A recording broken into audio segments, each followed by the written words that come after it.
দেশের গণ্ডি পেরিয়ে যশোরের বালাইনাশক পদ্ধতিতে উৎপাদিত বিষমুক্ত সবজি এখন রপ্তানি হচ্ছে বিদেশে। চলতি মৌসুমে জেলার চুড়োমনকাঠি আব্দুলপুর এলাকা থেকে প্রায় ৫০০ মেট্রিক টন বাঁধাকপি সিঙ্গাপুর ও মালয়েশিয়ায় রপ্তানি করা হবে। কৃষি বিভাগের হিসাব অনুযায়ী যশোর জেলায় বছরে ২ মৌসুমে মোট ৬ লাখ টন সবজি উৎপাদিত হয়। এবছর প্রায় ১৭,৯০০ হেক্টর জমিতে শীতকালীন সবজি চাষ হয়েছে।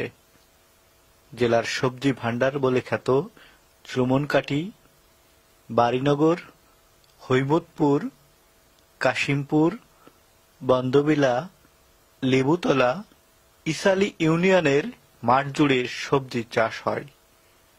সবজির ভরা মৌসুমে সঠিক সংরক্ষণ ও বাজারজাতকরণের অভাবে কৃষকের কষ্টার্জিত ফসল খেতেই নষ্ট হয়। এসব দিক বিবেচনা করে কৃষককে সবজি চাষে লাভজনক করে তুলতে কন্টাক্ট বায়ারের মাধ্যমে সলিডারিটি নেটওয়ার্ক ও জাগরণী চক্র সফল প্রকল্পের অধীনে কৃষি বিভাগের সহযোগিতায় বিদেশে সবজি রপ্তানির উদ্যোগ নেওয়া হয়। যদি উৎপাদনের পরে বায়ার এগুলো কিনতে রাজি না হয় তাহলে কৃষক আবার ক্ষতিগ্রস্ত হবে। জলবায়ুগত কারণে এই যশোর এলাকাটা হচ্ছে সব ধরনের সবজির আবাদ হয়। আমরা যশোরকে প্রথম এক্সপোর্ট ক্লাস্টার হিসাবে সরকারিভাবে ডিক্লেয়ার করেছি, কারণ যশোর একমাত্র ডিস্ট্রিক্ট যেখানে এট এ টাইম 10 থেকে 15টা সবজি পাওয়া যায়। অচিরেই আমরা এই এক্সপোর্ট ক্লাস্টারকে আপস্কেল করব। আপস্কেল মিন্স এখন এক্সপোর্ট ক্লাস্টার আছে 5টা, এটাকে আমরা 10টা 20টায় উন্নীত করব। এবং এক্সপোর্ট অ্যাসোসিয়েশন যদি এই ক্লাস্টারগুলোর পুরো প্র্যাকটিসকে, পুরো পদ্ধতিকে অন্য কোন ডিস্ট্রিক্টে নিয়ে যেতে চান সেটাও তারা করতে পারবেন, কারণ এই এক্সপোর্ট ক্লাস্টারের মাধ্যমে কৃষকদের portfolio management, product portfolio management, post harvest management, packaging এবং সর্বোপরি এটাকে যেটা আমরা জাহাজীকরণ বা ট্রান্সপোর্টেশন বলি, এই পুরো সলিউশনটা আমরা এই প্রকল্পের মাধ্যমে এই আপনার স্বল্প আকারে এই ক্লাস্টার ওয়াইজ এটা আমরা বাস্তবায়ন করব।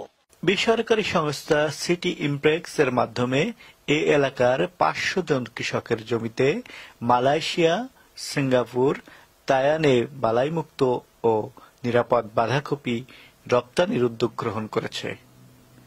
চলতি মৌসুমে প্রায় ৪ থেকে ৫০০ মেট্রিক টন বাঁধাকপি রপ্তানির টার্গেট হয়েছে বলে জানান রপ্তানিকারকরা। যে বিদেশে রপ্তানিকে ইতিবাচক হিসেবে দেখছেন কৃষি বিভাগ। এজন্য রপ্তানি নির্ভর মানসম্মত সবজি উৎপাদনে কৃষককে বালাইনাশক পদ্ধতি অনুসরণ সহ আধুনিক প্রযুক্তি গ্রহণে কৃষি বিভাগের পক্ষ থেকে নানা পরামর্শ দেওয়া হচ্ছে। যিনি উৎপাদন করেন এখানে হাত দিতে হবে আমাদেরকে। কৃষককে জানতে হবে তিনি কি কারণে পণ্যটা উৎপাদন করতেছেন, কোন দেশের জন্য করতেছেন, তাদের চাহিদা কি, তিনি দামটা পাবেন কিনা। তাহলে তিনি আমরা যেটা চাচ্ছি সে অনুযায়ী উনি উৎপাদন করবেন। এরপরে এই উৎপাদনের সাথে সরাসরি জড়িত আমার উপজেলা কৃষি অফিস, আমার যে জেলা আছে, জেলার উপপরিচালক মহোদয়রা আছেন, ওনার কারিগরি বিভিন্ন সহযোগিতা করে থাকেন।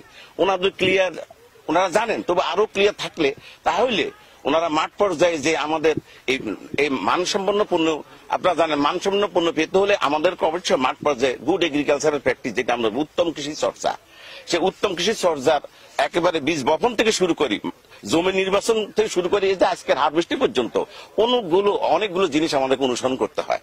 সেগুলো অনুসরণ করাবেন কে? আমাদের কৃষি অফিসার যারা আছেন, ডিএ লোকজন আছেন, ওনারা এগুলো বাস্তবায়ন করাবেন। সলিডারিটি ড্যাট বা আমাদের জাগরণী চক্র এক্সপোর্টারদের এনে এই সবজিগুলি যে বাইরে দিচ্ছে, আমার চাষিরা খুবই খুশি। এইমাত্র আমি কথা বললাম চাষিদের সাথে, তারা বলল যে স্যার আমাদের চমৎকার একটা কাজ হচ্ছে, যে আমাদের যে কষ্টটা, বাজারে পরিবহন খরচটা, আমাদের অতিরিক্ত লেবার খরচটা, এটা আমরা সুন্দরভাবে ব্যয় নির্বাহ থেকে হাত থেকে রেহাই পাচ্ছি, এবং এখানে যে দাম দিচ্ছে তাও বাজার দাম থেকে আমাদের একটু বেশি দিচ্ছে। আমরা খুবই লাভবান। এবং এই ধরনের এক্সপোর্ট যদি ক্রমান্বয়ে বাড়ে তাহলে কিন্তু এই চাষে আরো চাষির আগ্রহ হবে, এবং আমাদের যে প্রযুক্তি এবং সলিডারিটি ড্যাট বা আমাদের জাগরণী চক্র সহ কৃষি বিভাগের যে প্রযুক্তি এবং নিরাপদভাবে এই সবজিগুলি উৎপাদন এবং সেটা বহির্বিশ্বে বিভিন্ন দেশে এর গ্রহণযোগ্যতা বৃদ্ধি করার জন্য চাষি কিন্তু অলরেডি ভাবা শুরু করছে। তারা যদি এক্সপোর্ট করার সুযোগ পায় অবশ্যই তারা চিন্তা করবে যে এটা যাতে নিরাপদ হয়, সেই পদ্ধতি অবলম্বন করে আমরা যদি উৎপাদন করতে পারি সে চেষ্টাও তারা করবে। কারণ লাভের পিছনে তাদের শ্রমের একটা সংযোগ আছে। অবশ্যই তারা এই সুযোগটা পেলে তারা এদিকেও খেয়াল করবে যে আমরা নিরাপদভাবে এই সবজিগুলো উৎপাদন করি। এবং কৃষি বিভাগ নিরাপদ সবজি উৎপাদনে গবেষণা প্রতিষ্ঠান, আমাদের বেসরকারি প্রতিষ্ঠান যে ধরনের প্রযুক্তি দিচ্ছে, এইটা কিন্তু মাঠে এখন প্রচার হচ্ছে, মাঠে ব্যবহার হচ্ছে। যে ফেরোমন ট্র্যাপ, হলুদ ট্র্যাপ, তারপরে জৈব প্রযুক্তির ব্যবহার, এই বিষয়গুলি কিন্তু তারা শুরু করেছে। কারণ তারা জানছে আমার চাষি ভাইয়েরা যে এগুলির বিকল্প নাই। এখন এই যে এক্সপোর্ট যদি না হতো, এই কয়েকশো কেজি বা 1000 কেজি বাঁধাকপি যদি এক্সপোর্ট না হতো, তাহলে তাদের দেখা যায় গরু দিয়ে খাওয়াতে হতো, বাজারে বিক্রি হতো না। এই জন্য তারা লাভবান হচ্ছে। ক্ষেতের উৎপাদিত ফসল বিদেশে রপ্তানি হয় খুশি এ অঞ্চলের কৃষক। খায় খুব কমই, তাই আমরা এই কফি এখানে এই বিদেশ যাওয়ার থেকে আমাদের খুব চাষি খুব মুনাফা পাচ্ছে, বা এরাই আমাদের কেয়ারিং খরচা কম হচ্ছে। এখানে নিয়ে আসে বাজারে যে দামে বেচছে তার থেকে 2-3 টাকা পিসি বেশি পাচ্ছি, কেয়ারিং খরচা কম, তারপরে আমাদের নষ্ট হচ্ছে কম, এতে আমাদের ভালো উন্নতি হচ্ছে।